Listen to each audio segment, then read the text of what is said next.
Tak, Mauser M18. Chcem sa podeliť o nejaké postrehy, zistenia z používania tejto zbrane po nejakom necelom pol roku. Je z toho vystrelených necelých 300 ran. Zbraň stála, veď to si na internete zistíte, určite to viete, koľko stojí, keďže to pozeráte. Necelých 1000 eur, teraz už možno cez 1000, nie som si istý. Je to 3006 Springfield. Používam do toho beloty. Zbraň si myslím, že je veľmi dobre spracovaná a je to kus parádneho železa za tie peniaze. Vidím, ako poľovníci, ktorí majú, alebo aj bežní strelci len na strelnici majú drahšie pušky, oveľa drahšie pušky proste za tisícky eur. A aj tak si kúpia toto.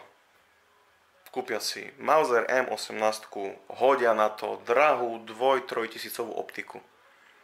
Ale kúpia si Mauser M18 za 1000 eur. Už len to ma presvedča o tom, že tá zbraň asi musí byť dobrá. Aj bez toho, aby som si ju vyskúšal. Majú kopec ľudí ju chváli, áno, keď tá zbraň vychádzala, každý po nej nadával, aká je hnusná a toto a hento a že to kazí meno Mauseru. Ja si myslím, že je to jedno. Hej.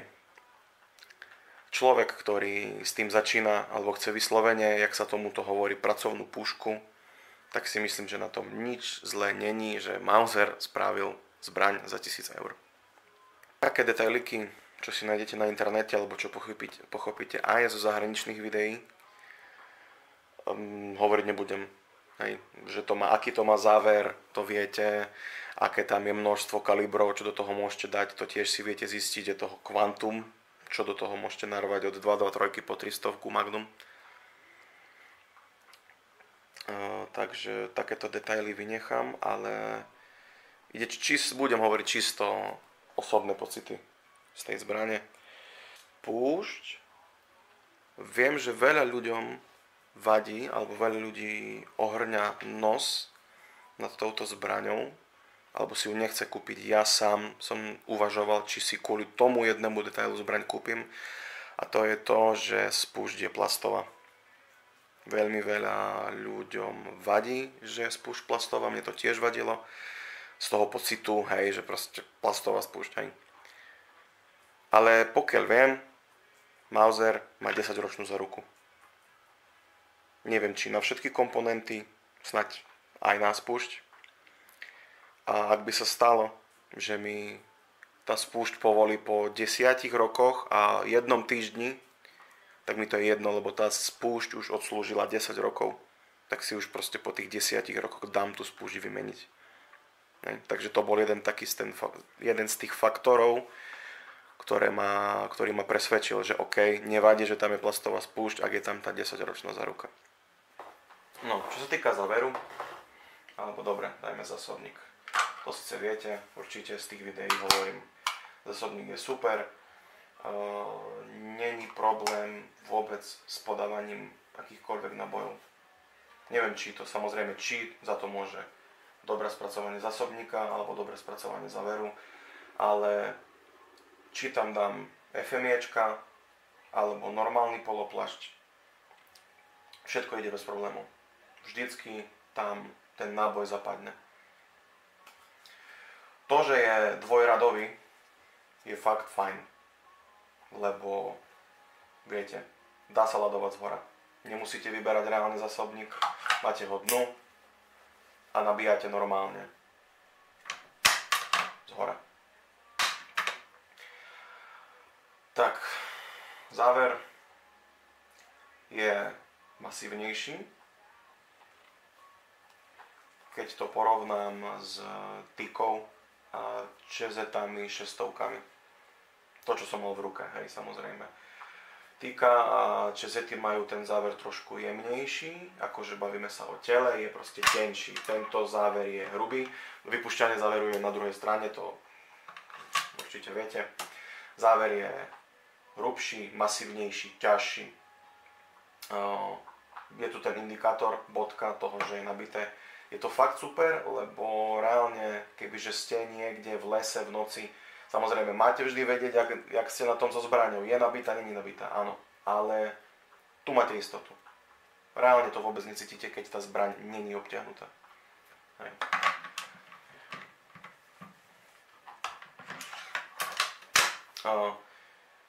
Ďalšia z fajn vecí je, že páka je v rovine, vodorovne. Čo sa týka spúšte, viete, áno, trojpolohová, všetko funkčné, vystrelíte v prednej pozícii, v strednej nejde spúšť, len záver, v zadnej nejde nič. Ani záver, ani spúšť. Taká len blbosť, keď som si zbraň kúpil, hej, skúšam poistku a zrazu, že nejde mi dozadu zatlačiť poistka. Tá úplne, že by nešiel ani záver dozadu úplne, hej. A potom vlastne som zistil, že som na to len slabo tlačil. Lebo som sa bál, že či to neurvem reálne. Ale tá poistka to on potrebuje tak fakt na surovo dozadu zatlačiť. Hej. Blbé je, že dopredu ide ľahko, čo si myslím, že chcete, aby to bolo zaistené tak istejšie. A zaisťuje sa ťažšie, ako sa odisťuje. Hej. A keď vieš, že idete veľmi rýchlo odistiť, tak sa môže stať, že si tú poistku vytlačíte úplne dopredu. Lebo má tendenciu sklzávať tá poistka. Ja do nej ťuknem. Aha. Toto tu je taký jedna z dvoch vecí, čo mi vyslovene, že neúplne, že vyslovene vadí, ale sú to asi skôr jediné veci, ktoré mi vadia na tejto zbrani. Hej. Jemný ťuk dopredu. Hej, v tejto polohe ona tu drží, nejde a zrazu. Hej. Nestalo sa mi, že by sa mi zbraň nejako nechtiac odistila, alebo že by som ja niečo zle spravil, že by som do toho udrel. Ale je to také, že tá zbraň sa ľahšie odisťuje, ako zaisťuje. Čo si myslím, že by to malo byť naopak. Ale to je samozrejme detail, blbosť, hej, čo som si ja všimol pri tom používaní tej zbrane, hej, že tuto ide ťažšie, ale tuto ide len tak, že hop, hej, a toto dozadu, to ani nehovorím, toto tu úplne, musíte úplne stuha zatlačiť, aby ste ju zaistili, aby vám nešlo ani so záverom pohnúť. Ale to je len taká blbosť. Čo je také závažnejšie, povedzme, ale zároveň je to tiež úplná blbosť, je, že záver, keď ho posúvate dozadu, všetko v poriadku. Hej. Dáte ho dopredu, keď tam není náboj. Ide jemne. V celej dĺžke, všetko v poriadku. Dojdete do konca a dáte dole. Ale, čo sa mne stávalo na začiatku, kým som si na to nezvykol, a čo sa stáva pravidelne ľuďom, keď dávam tú zbraň vyskúšať, či to je strelec, či to nie je strelec, či má dlhé pušky, či nemá dlhé pušky, ako bavíme sa, hej, pištole, hej. Keď sa tam dá náboj. Dá sa tam náboj a zrazu dojdeme na koniec a nejde. Pretože ten záver, keď tam ten náboj je, alebo teraz konkrétne len nábojnica, treba to ešte trochu dotlačiť. Je to detail, ktorý si prestanete všímať. Pár rán z toho vystrelíte, prestanete si to všímať. Ale pravidelne sa mi stáva, že keď tú zbraň dám niekomu vyskúšať prvýkrát, ja už čakám na to, že ho budem upozorňovať, že to musí dotlačiť. Každý jeden príde, narazí na tú falošnú stenu, povedzme, a začne to tlačiť dole, na silu. Hovorím, ešte trošku dotlač dopredu. A jak to dotlačia, už to ide. ale je to taká vec, ktorá, asi jediná vec, ktorá mi na tá poistka a to dotlačanie záveru. Ale sú to veci, s ktorými sa dá žiť a to dotlačanie záveru, to si ani nebudete uvedomovať časom. Vystrelíte z toho 15-20 rán a už nebudete vedieť, že to tam je. Hej.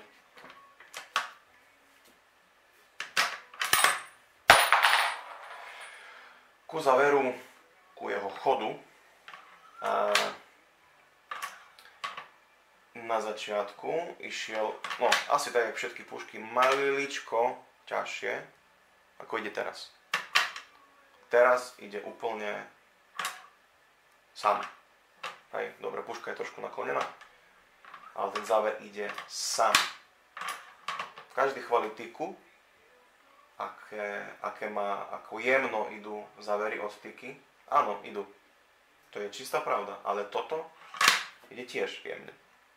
Ten chod je úplne bez problémov, nič mi tu nevadí. Tu na konci trošku sa to dotkne